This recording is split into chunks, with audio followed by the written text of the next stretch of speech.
Hello everyone, welcome back to my channel self learning. आप सभी का स्वागत है। दिस इज मोनिशा और आज हम बात करेंगे बहुत ही इंपॉर्टेंट इश्यूज़ के बारे में जो कि संबंधित है नेट के एग्जामिनेशन के। क्योंकि आप जानते हैं कि नेट का एग्ज़ाम जो है इस बार ऑफलाइन मोड में हो रहा है। डेट भी 10 तारीख पहले थी, अब एक्सटेंड होके बढ़ा दी गई है। तो बहुत सारे अभी भी दिमाग में कंफ्यूजन चल रहे हैं स्टूडेंट्स के कि क्या क्या कैसा कैसा होगा।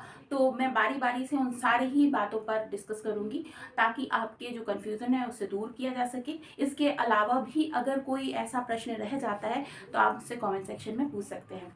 तो देखिए, फर्स्ट बात तो ये है कि नेट का जो एग्ज़ाम है 2024 का, इसकी डेट जो थी लास्ट वो थी 10 मई 2024 फॉर्म फिल करने की। ठीक है, लेकिन जिस दिन फॉर्म फिल करने की लास्ट डेट थी उसी दिन उसे एक्सटेंड कर दिया गया और अब जो लास्ट डेट है आपकी वो है 15 मई 2024 और आज है 14 तारीख। ठीक है, जिस दिन मैं ये वीडियो बना रही हूँ उस समय है 14 मई।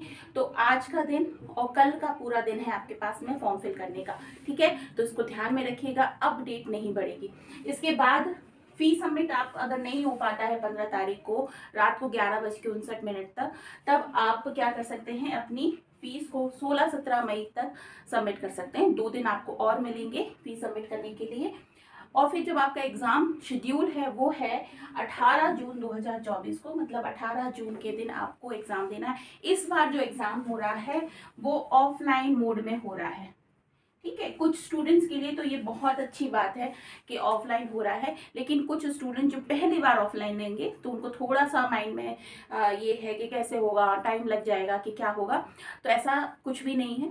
और ये भी बात कही जा रही है कि अगर ऑफलाइन एग्ज़ाम हो रहा है पहले, क्योंकि ऑनलाइन में हम जब जाते थे तो बहुत सारे पेपर्स होते थे, बहुत सारी शिफ्ट होती थी। इस बार क्या होगा, ऑफलाइन में एक ही दिन एग्ज़ाम होगा तो एग्ज़ाम का जो लेवल है वो स्टैंडर्ड हो जाएगा, मतलब हाई फाई क्वेश्चंस आएंगे, टफ हो जाएगा। क्या इस बार आपके नेगेटिव मार्किंग भी होगी क्या? तो ये सारे प्रश्न हैं। ठीक है, तो देखिए, फर्स्ट बात तो ये है कि जब हम ऑफलाइन एग्जामिनेशन की बात करते हैं तो दिक्कत कोई भी नहीं है, बल्कि आसान हो जाएगा। ये ऑनलाइन से ऑफलाइन में जाना आसान हो जाएगा।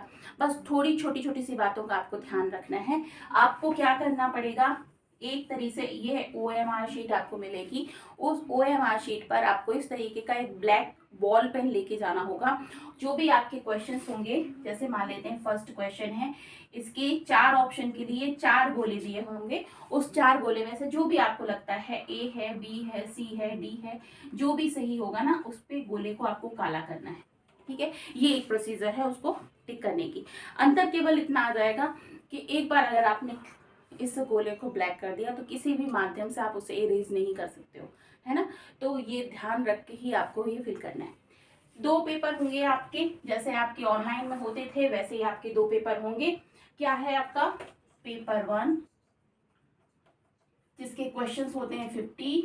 पेपर 2 जो आपका सब्जेक्ट का होता है, क्वेश्चन होते हैं 100 और इसमें हिसाब से 300 नंबर के लिए आपको एग्जाम देना होता है।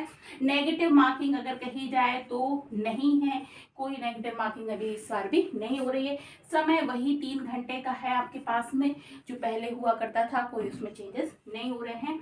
और जब पहले ऑफलाइन एग्जाम होता था तो क्या किया जाता था, पेपर 1 आपको दिया जाता था, उसके बाद पेपर 1 आपसे कलेक्ट करने के बाद में आधे घंटे का गैप देकर पेपर 2 दिया जाता था। लेकिन अब ऐसा नहीं होना है, आपको दोनों ही पेपर एक साथ देंगे और आपको टोटल 3 घंटे बैठकर एग्जाम देना होगा। अब ये आपके ऊपर है कि आपको पेपर 1 पहले करना है या पेपर 2 पहले करना है। जो भी हो आपको कर सकते हैं, आपकी स्वेच्छा है। ठीक है ना। तो अब क्वेश्चन वैसे ही आने हैं, क्वेश्चन का पैटर्न भी वही है, कोई अंतर नहीं है। अंतर कहाँ पर आ रहा है तो मैं आपको बताऊं, इस बार जो रिजल्ट होगा आपका, वो रिजल्ट है वो 3 कैटेगरी में आएगा। ठीक है, और इसी विषय पे बहुत सारा कंफ्यूजन हो रहा है लोगों को। मैं आपको बता दूं, 3 कैटेगरी में रिजल्ट आएगा, कैटेगरी 1, कैटेगरी 2, कैटेगरी 3। कैटेगरी 1 क्या होगी, 1 होगी जिसमें आप JRF plus lectureship plus PhD करने के लिए जो एंट्रेंस होता है उन सभी के लिए क्वालिफाई कर जाएंगे। ठीक है, दूसरी कैटेगरी में होगा लेक्चरशिप प्लस PhD, अगर आपको करना है दोनों कैटेगरी में आप क्वालिफाई कर जाएंगे। और तीसरी कैटेगरी होगी कि आप केवल पीएचडी के लिए क्वालिफाई कर रहे हैं। पीएचडी के लिए क्वालिफाई करने का मतलब क्या होगा, अगर आपका मन है कि आपको आगे जाकर पीएचडी करना है तो इस एग्ज़ाम का जो रिज़ल्ट होगा उस रिज़ल्ट के थ्रू आप किसी भी यूनिवर्सिटी, किसी भी कॉलेज में जाकर, प्राइवेट, गवर्नमेंट, डीम्ड यूनिवर्सिटी, कहीं पर भी जहाँ भी वैकेंसी होती है आप पीएचडी के लिए अप्लाई कर सकते हैं। और ये जो सर्टिफिकेट आपको मिलेगा वो केवल 1 ईयर के लिए वैलिड होगा। पीएचडी के लिए जो मिलेगा ना, यानी आपको साल भीतर अपनी पीएचडी के लिए इनरोल करना होगा। ये वाला जो आपका सर्टिफिकेट होगा जो लाइफ लेक्चरशिप के लिए मिलेगा, ये लाइफ टाइम वैलिड होता है, इसकी कोई एक्सपायरी डेट नहीं होती। लेकिन ये जो होगा ये आपको 2 साल के लिए आपको जेआरएफ के लिए अप्लाई करना होगा। कहीं पर भी आप जेआरएफ करेंगे उसके बाद फिर सीनियर रिसर्च फेलोशिप एसआरएफ के लिए आपको प्रमोट किया जाता है ना, ये प्रोसीजर यहाँ पर होती है। तो कोई भी कंफ्यूजन इसके लिए नहीं आना है। कुछ स्टूडेंट्स इसीलिए फॉर्म नहीं भर रहे हैं कि ये तो पीएचडी के लिए फॉर्म भरा जा रहा है, नहीं, पीएचडी के लिए भी फॉर्म भरा जा रहा है। ठीक है, अगर बाय चांस आप केवल इस कैटेगरी में क्वालिफाई होते हैं तो ये दोनों कैटेगरी में आपका सर्टिफिकेट आपको नहीं मिलेगा।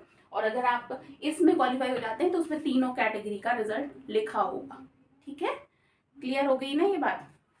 अगली बात ये आ रही है कि ऑफलाइन में क्या ऐसा होगा कि आपका एग्जामिनेशन जो है वो थोड़ा टफ हो जाएगा पहले की अपेक्षा। तो ऐसा बिल्कुल नहीं है, ऐसा कुछ नहीं होने वाला है। जैसा आपका एग्ज़ाम पहले होता था वैसे ही होगा, बल्कि इस बार पेपर जो 1 होगा ना, मेन होता था आपका पेपर 1। तो पेपर 1 के लिए ऑनलाइन में क्या होता था कि बहुत सारे आपको सेट बनाने होते थे। 83 सब्जेक्ट में एग्ज़ाम होता है, कई कई एग्ज़ाम तो 2-2 शिफ्ट में होते थे। ठीक है, तो दोनों शिफ्ट के लिए क्या करना पड़ते थे, पेपर अलग होते थे। अब यहाँ पर पेपर 1 जो होगा इसके 4 सेट बनते हैं, A, B, C, D। ठीक है, और चारों ही सेट का जो क्वेश्चन पेपर होता है वो थोड़ा बहुत सेम, थोड़ा बहुत अलग होता है, सीक्वेंस अलग अलग होते हैं, बस इतने ही सेट बनेंगे। तो जो क्वेश्चंस की क्वालिटी है वो भी इम्प्रूव्ड होगी और बहुत लेंदी क्वेश्चंस नहीं होंगे शायद, मे बी, है ना, क्योंकि पेपर पे आपको क्वेश्चन पेपर मिलेगा तो बहुत ही सॉलिड आपका पेपर होगा, इसलिए आप तैयारी अच्छे से कीजिए। और इसके अलावा ये बिल्कुल मत सोचिए कि ऑनलाइन से ऑफलाइन में जाने में दिक्कत होती है, बल्कि ऑफलाइन से जब हम ऑनलाइन के लिए शिफ्ट होते हैं ना तब ज़रूर दिक्कत होती है, इसमें कोई दिक्कत नहीं होगी। ठीक है, पेपर तो बाद में देंगे, सबसे पहले ज़रूरी है कि आप फॉर्म फिल कर लीजिए। तो फॉर्म फिल करने की लास्ट डेट जरूर ध्यान रखना है आपको, 15 मई 2024 तक रात को 11:59 तक आपको फॉर्म भर देना है। तो जिन्होंने भी फॉर्म नहीं भरा है वो जल्द से जल्द जाकर अपना फॉर्म फिल कर दीजिए। इसके बाद आती है प्रिपरेशन की बारी कि हमें प्रिपरेशन कैसे करनी है। तो अब हमारे पास 30 प्लस आज कितनी है, 14 तारीख है, 18 तारीख को पेपर है, तो 4 मतलब 34 डेज बचे हैं। आज का दिन निकाल दिया जाए 33 डेज बच रहे हैं, है ना। तो हमें क्या करना है, किस तरीके से तैयारी करनी है। तो आप थ्योरी तो पढ़ें, सबसे ज़्यादा आप करें क्या, क्वेश्चन सॉल्व करें। PYQ लगाना सबसे ज़्यादा इम्पॉर्टेंट है। यूनिट वाइज जो आपके होते हैं ना, यूनिट वाइज क्वेश्चंस होते हैं, उनके सेट्स आपको लगाने चाहिए, क्योंकि ज़्यादा से ज़्यादा क्वेश्चंस आप सेट तैयार करेंगे तब जाके आपकी तैयारी होगी। एटलीस्ट मैं बताऊँ को 5 साल के आप क्वेश्चन पेपर लगा डालिए। तो 5 साल के क्वेश्चन पेपर लगाना। और एक और बात मैं बता दूं, पहले लास्ट जो ऑफलाइन एग्ज़ाम हुआ था, ऑफलाइन जो लास्ट एग्ज़ाम हुआ था वो हुआ था 2018 में, है ना। 2019 से आपका ऑनलाइन में शिफ्ट हो गया था। तो 2018 का पेपर आप 2017 का पेपर आप जरूर चेक कर लीजिए, वो पेपर आप जरूर लगाइएगा, क्योंकि उससे थोड़ा सा आइडिया मिल जाएगा कि ऑफलाइन में क्वेश्चंस कैसे आते हैं, है ना। क्योंकि अभी रिसेंटली जो ईयर्स है उसमें तो ऑनलाइन शिफ्ट हुआ है। एक और सबसे बड़ा क्वेश्चन है जो घूम रहा है कि सिलेबस बदल गया, सिलेबस चेंज हो गया, नया सिलेबस तो पता नहीं है कैसे आएगा। तो सिलेबस नहीं चेंज हुआ है, अभी आपका जो UGC की ऑफिशियल वेबसाइट पे सिलेबस दिया हुआ है वही सिलेबस चल रहा है, उसमें कोई भी चेंजेस नहीं आए हैं, वही यूनिट हैं, वैसे ही क्वेश्चंस आपके बनेंगे। तो आप सेट्स लगाइए, तैयारी अपनी कीजिए। इसका बहुत अच्छा तरीका मैं आपको बता दी हूँ। हमारा जो एप्लीकेशन है उस एप्लीकेशन में आप चले जाइए। आपका पेपर 1 और आपका पेपर 2 कोई भी हो, ठीक है, वैसे तो हमारा सब्जेक्ट एजुकेशन है, लेकिन आपका पेपर 2 कोई भी हो, है ना, तो बहुत सारे पेपर्स के आपको वहाँ पर PYQ की सीरीज मिल जाएगी, जिसमें 500 से ज़्यादा आपको क्वेश्चंस मिलेंगे, 500 से ज़्यादा सेट्स मिलेंगे, ठीक है। तो जिसमें आप पिछले 10 सालों के तो प्रश्न पत्र मिल जाएंगे आपको PYQ के, प्लस आपको मिल जाएगा क्या, यूनिट वाइज टेस्ट सीरीज मिल जाएगी, मॉक टेस्ट मिल जाएंगे। तो आप वो टेस्ट सीरीज ले सकते हैं और अपनी प्रैक्टिस कर सकते हैं। बहुत ही रीजनेबल प्राइस में आपको वहाँ पे टेस्ट सीरीज मिल जाएगी। तो आप चाहे, आपने अगर ये वीडियो देखा है तो एक बार जरूर चेक कीजिएगा। लिंक आपको डिस्क्रिप्शन बॉक्स में मिल जाएगी, प्ले स्टोर से आप उसे डाउनलोड कर सकते हैं और एप्लीकेशन को देख सकते हैं, ठीक है। इसके अलावा जो स्टूडेंट्स पेपर 1 और पेपर 2 एजुकेशन के नोट्स चाहते हैं हिंदी या इंग्लिश किसी भी माध्यम में, तो आप हमारे एप्लीकेशन में जाकर PDF नोट्स भी ले सकते हैं, ठीक है। तो जो भी स्टूडेंट्स हमारे साथ में जुड़कर अपनी तैयारी कर रहे हैं वो इस तरीके से एप्लीकेशन से हेल्प ले सकते हैं। इसके अलावा मैं बता दूं, बहुत सारा फ्री कंटेंट भी उसमें डला हुआ है, तो आप फ्री कंटेंट को भी चेक कर सकते हैं, ठीक है। इसके अलावा मैं बात करूंगी हमारे जो मेन सब्जेक्ट पेपर 2 है एजुकेशन के स्टूडेंट्स का, कि एजुकेशन के जो स्टूडेंट्स हैं एक बार आप सेल्फ लर्निंग जरूर विजिट करें। आपको पेपर 2 जो है उसकी 10 यूनिट यहाँ पर मिल जाएंगी, तो उन्हें आप जरूर चेक करें, ठीक है। तो आज से हम शुरू कर रहे हैं अपनी यूनिट नंबर 10 इंक्लूसिव एजुकेशन। तो जो भी स्टूडेंट्स हैं फटाफट से जुड़ जाइएगा। आप हमारे सेल्फ लर्निंग के पेज पर जाएं, प्लेलिस्ट वाले सेक्शन में जाएं और अपनी तैयारी स्टार्ट कर दें। तो that's all from my side in this video अच्छा लगा हो तो लाइक कीजिएगा, शेयर कीजिएगा अपने फ्रेंड्स के साथ में और चैनल को जरूर सब्सक्राइब कर लीजिएगा। Wish you all the very best. आपका पेपर बहुत अच्छा जाए। Bye bye.